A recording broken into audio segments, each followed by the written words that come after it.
The Havara Agreement created a paradox that troubled many observers. While Nazi Germany was implementing increasingly harsh anti-Jewish policies, it simultaneously cooperated with Jewish organizations to facilitate Jewish emigration. This cooperation enabled thousands of Jews to escape Nazi persecution while providing economic benefits to the regime that was oppressing. The arrangement demonstrated how extreme circumstances could force unlikely allies to work together, despite their fundamental ideological differences. The agreement's implementation required constant negotiation between German officials and Zionist representatives to resolve practical problems and address changing political circumstances. Both sides had to adapt the system to accommodate new Nazi regulations, British policy changes, and evolving conditions in Palestine. These ongoing negotiations maintained a channel of communication between Nazi Germany and Jewish organizations that persisted until the outbreak of World War II ended the arrangement permanently. Yet the official cooperation represented only one dimension of Nazi-Jewish relations in Palestine during this period. The Nazi Party in Palestine. German settlers had established a more troubling presence that operated independently of any official agreements. In 1932, these settlers founded an official Nazi party branch in British Mandatory Palestine, creating one of the most unexpected political phenomena of the interwar period. This branch operated openly within British territory, holding meetings, recruiting members, and promoting Nazi ideology among the Palestinian German community. The Palästinenser, or Palestinian Germans, had lived in the region since the 19th century, establishing agricultural colonies and maintaining strong cultural ties to their homeland. When Hitler rose to power in 1933, these communities became early adopters of Nazi ideology, viewing the new regime as an opportunity to promote German interests in the Middle East.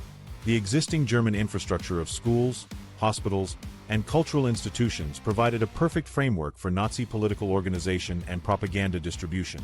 British authorities struggled to monitor these activities effectively, implementing prohibitions on public Nazi symbols while the community developed coded signals and secret meeting places to continue their political work.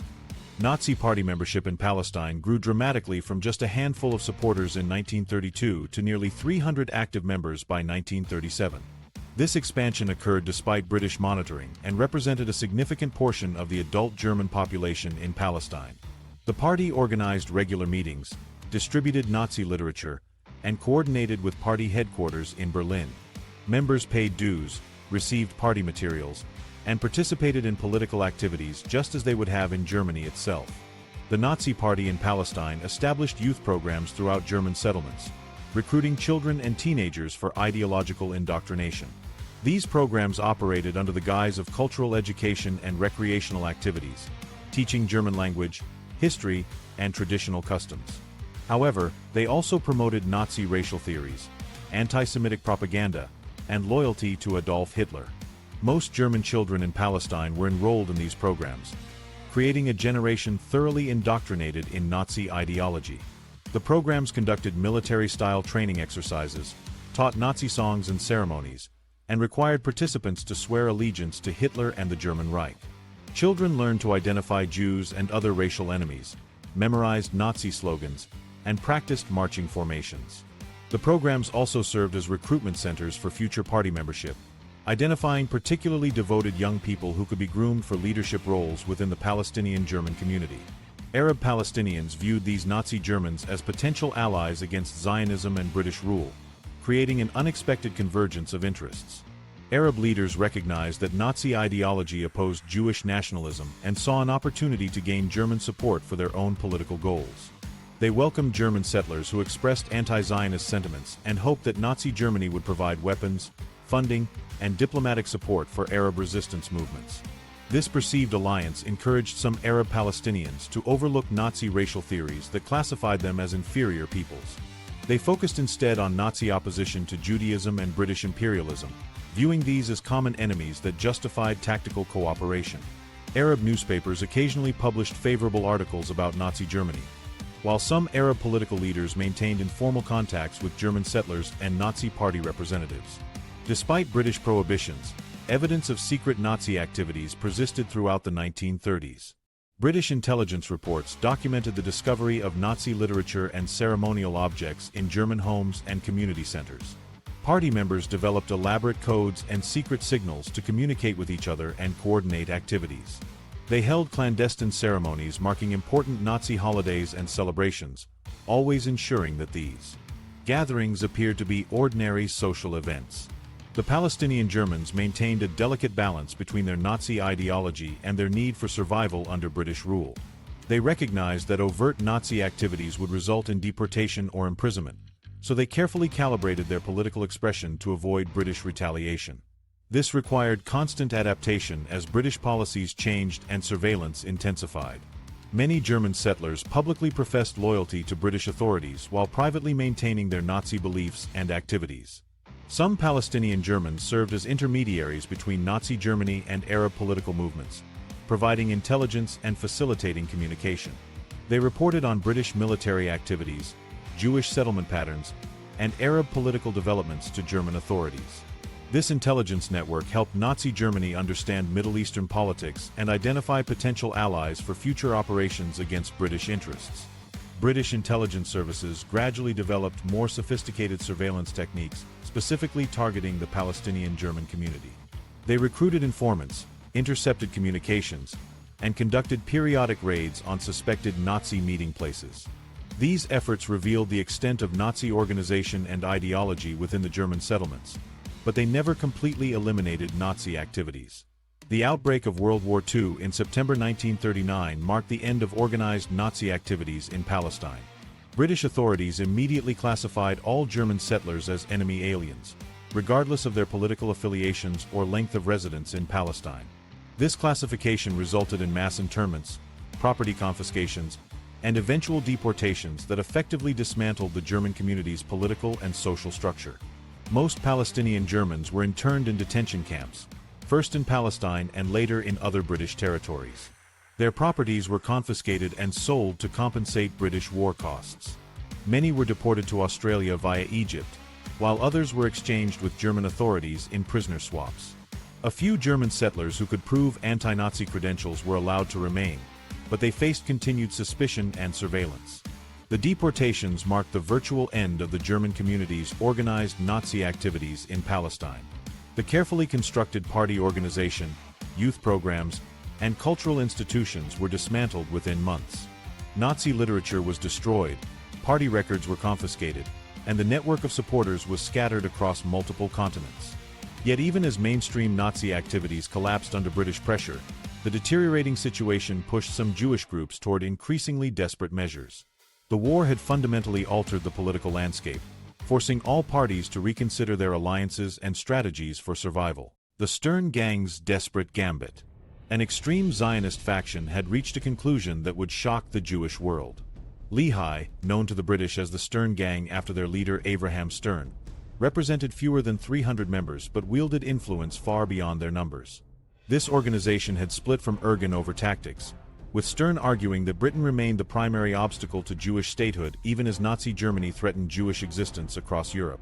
The group's formation reflected Stern's growing frustration with mainstream Zionist leadership's willingness to cooperate with British authorities. He argued that the British White Paper of 1939, which severely limited Jewish immigration to Palestine, represented an existential threat to Jewish survival that required immediate action. Stern believed that other Jewish organizations were too focused on fighting Nazi Germany when they should have been concentrating their efforts on ending British rule in Palestine. Lehi's ideological framework positioned Britain as the immediate enemy that controlled Palestine and prevented Jewish independence. They viewed the ongoing World War as an opportunity to exploit British weakness and achieve their political goals through strategic alliances with Britain's enemies.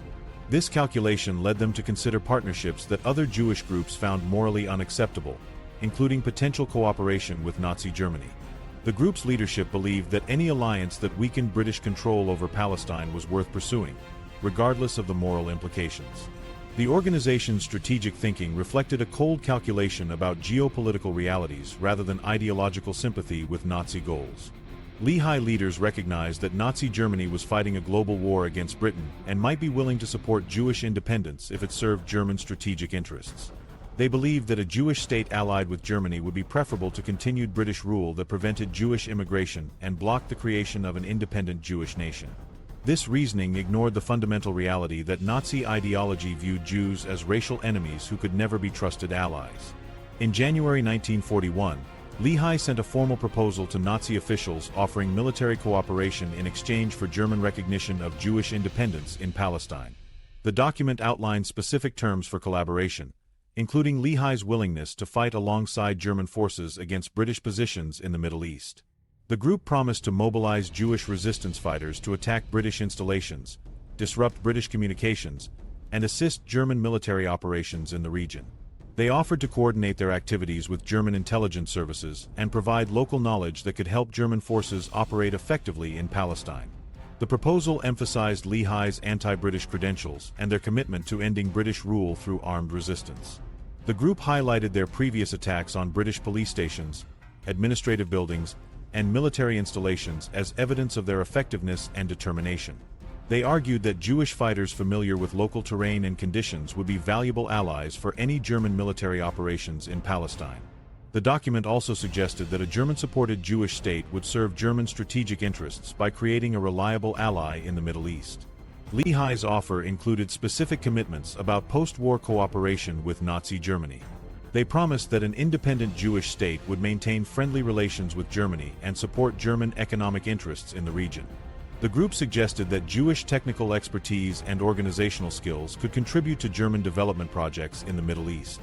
They also offered to help establish German influence in Palestine and the broader Arab world through their political connections and military capabilities. The Nazi response to this extraordinary offer was complete silence. German officials never sent any formal reply to Lehi's proposal, nor did they acknowledge receipt of the document. No German representatives met with Lehi officials to discuss the terms of potential cooperation. The Nazi leadership apparently viewed the offer as either irrelevant to their strategic goals or potentially dangerous to their relationships with Arab allies in the region. Recently declassified documents from the Israel State Archive reveal the extent of Lehi's commitment to this strategy through interrogation transcripts from 1942. Ephraim Zettler, a captured Lehi member, told his Haganah interrogators that the organization would communicate with any military power ready to help with the establishment of the Kingdom of Israel, even if it's Germany. Zettler explained that Germany was not an enemy of the Jews in Israel, and that Lehi would cooperate with the Nazis if it helped the underground get this land, meaning Palestine. The mainstream Zionist reaction to Lehi's collaboration attempts was overwhelmingly negative. The Jewish Agency, which represented official Zionist interests, condemned any cooperation with Nazi Germany as a betrayal of Jewish values and interests. Other Jewish organizations in Palestine viewed Lehi's proposal as both morally reprehensible and strategically counterproductive. They argued that any alliance with Nazi Germany would damage the Jewish cause internationally and provide ammunition for anti-Semitic propaganda. The Haganah, the largest Jewish paramilitary organization, actively opposed Lehi's activities and sometimes cooperated with British authorities to suppress them. They viewed Lehi's anti-British terrorism as harmful to Jewish interests and their willingness to work with Nazi Germany as completely unacceptable. The Haganah leadership believed that defeating Nazi Germany was essential for Jewish survival and that any cooperation with the Nazi regime was tantamount to collaboration with Jewish enemies. The desperation behind Lehi's proposal becomes clear when viewed in the context of British policies that severely restricted Jewish immigration during the Holocaust. The group's leaders knew that millions of European Jews faced persecution and death, while British authorities prevented them from reaching safety in Palestine. This knowledge created a sense of urgency that led them to consider any alliance that might end British rule and open Palestine to Jewish refugees. Research conducted in 2025 confirms that Lehi's Nazi collaboration attempt was an isolated incident that represented the views of only a small fraction of Palestinian Jews. The vast majority of Jewish organizations rejected any cooperation with Nazi Germany and actively supported the Allied war effort. Lehi's membership never exceeded a few hundred individuals, and their activities were consistently opposed by other Jewish groups. The organization's willingness to work with Nazi Germany reflected the extreme desperation of a marginal faction rather than mainstream Jewish opinion. The silence that greeted Lehi's overture revealed Nazi Germany's true priorities in the Middle East, which lay in an entirely different direction with partners who shared their opposition to both British imperialism and Jewish nationalism. The Mufti's Alliance. Nazi Germany found their ideal Middle Eastern partner in Hajj Amin al-Husseini, the Grand Mufti of Jerusalem, who became Hitler's most prominent ally in the region during World War II. This partnership represented a calculated Nazi strategy to exploit Arab nationalism as a weapon against British imperial control, demonstrating how opportunistic Nazi foreign policy could be when it served German military and political objectives. Haj Amin al-Husseini had emerged as a leading figure in Palestinian Arab nationalism during the 1920s and 1930s, using his religious authority as Grand Mufti to mobilize opposition against both British rule and Jewish settlement in Palestine. His appointment to this position in 1921 by British High Commissioner Herbert Samuel had been controversial, as he had been involved in anti-Jewish riots and had fled Palestine to avoid arrest. However, his influence among Palestinian Arabs made him an important political figure who could not be ignored by either British authorities or their enemies. The Mufti's relationship with Nazi Germany began developing in the late 1930s as Arab resistance to British rule intensified. German intelligence services recognized his potential value as an ally who could destabilize British positions throughout the Middle East. The Nazis saw Arab nationalism as a powerful force that could be directed against British interests, particularly in strategically important regions like Palestine, Iraq, and Egypt. This assessment led them to provide financial support, weapons, and diplomatic backing to Arab nationalist movements led by figures like al-Husseini. Al-Husseini's most significant contribution to the Nazi war effort involved recruiting Bosnian Muslims for the Waffen-SS division Handschar, a unit that would eventually number approximately 20,000 men. The Mufti traveled to Bosnia in 1943 to personally oversee recruitment efforts, using his religious authority to convince Muslim volunteers that fighting alongside Germany served Islamic interests. He argued that the Allies represented a greater threat to Muslim communities than Nazi Germany, and that supporting the German war effort would lead to greater autonomy for Muslim populations in the Balkans. The recruitment campaign proved remarkably successful, with thousands of Bosnian Muslims volunteering for SS service under al-Husseini's influence. The Mufti established training camps where recruits received both military instruction and ideological indoctrination, combining Nazi racial theories with Islamic religious teachings. He personally administered oaths of allegiance to Hitler and supervised the creation of a uniquely Islamic SS unit that maintained Muslim religious practices while serving German military objectives. Nazi Germany's support for Arab nationalist movements extended far beyond recruitment efforts to include substantial financial and military assistance. German agents smuggled weapons and explosives to Arab resistance groups throughout the Middle East, while Nazi intelligence services provided training and coordination for anti-British operations. The Germans established secret supply routes through Turkey and Iraq to deliver military equipment to Arab fighters, circumventing British naval blockades and border controls. Financial support from Nazi Germany enabled Arab nationalist organizations to expand their operations and recruit additional fighters. German funds paid for weapons purchases, propaganda materials, and operational expenses that Arab groups could not have afforded independently. This financial backing allowed movements like the Iraqi Golden Square and various Palestinian resistance groups to maintain sustained campaigns against British positions throughout the region. The Nazi alliance with Arab nationalism fit perfectly into broader German strategy for weakening the British Empire during World War II. German military planners recognized that Britain's global position depended on maintaining control over strategic territories in the Middle East, which provided access to oil resources and protected communication routes to India and the Far East. By supporting Arab revolts against British rule, Nazi Germany could force Britain to divert military resources from European theaters to suppress colonial uprisings. German support for the 1941 Iraqi revolt led by Rashid Ali al-Gilani demonstrated this strategy in action. Nazi aircraft and military advisors assisted Iraqi forces in their attempt to overthrow the pro-British government, while German agents coordinated with Arab nationalist leaders to maximize the rebellion's impact. Although the revolt ultimately failed, it forced Britain to commit significant military resources to suppress the uprising and secure Iraqi oil fields. The personal relationship between al-Husseini and top Nazi officials culminated in a series of high-level meetings that solidified their alliance. On November 28, 1941, the Mufti met with Adolf Hitler himself at the Reich Chancellery in Berlin, where they discussed plans for future cooperation in the Middle East.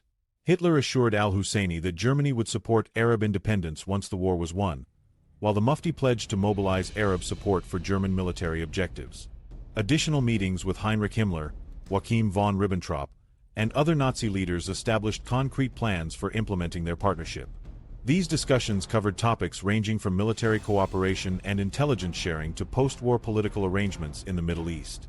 The Nazis promised to support Arab independence and sovereignty, while al-Husseini committed to using his influence to advance German interests throughout the Arab world. This alliance significantly influenced Nazi policies toward Jews in Arab territories as German forces advanced through North Africa and the Middle East. Al-Husseini actively encouraged Nazi officials to extend their anti-Jewish policies to Arab regions, arguing that eliminating Jewish communities would strengthen Arab nationalism and ensure lasting German-Arab cooperation. His influence contributed to the implementation of anti-Jewish measures in Tunisia, Libya, and other territories under German control. The propaganda value of the Nazi-Arab alliance proved substantial for both sides.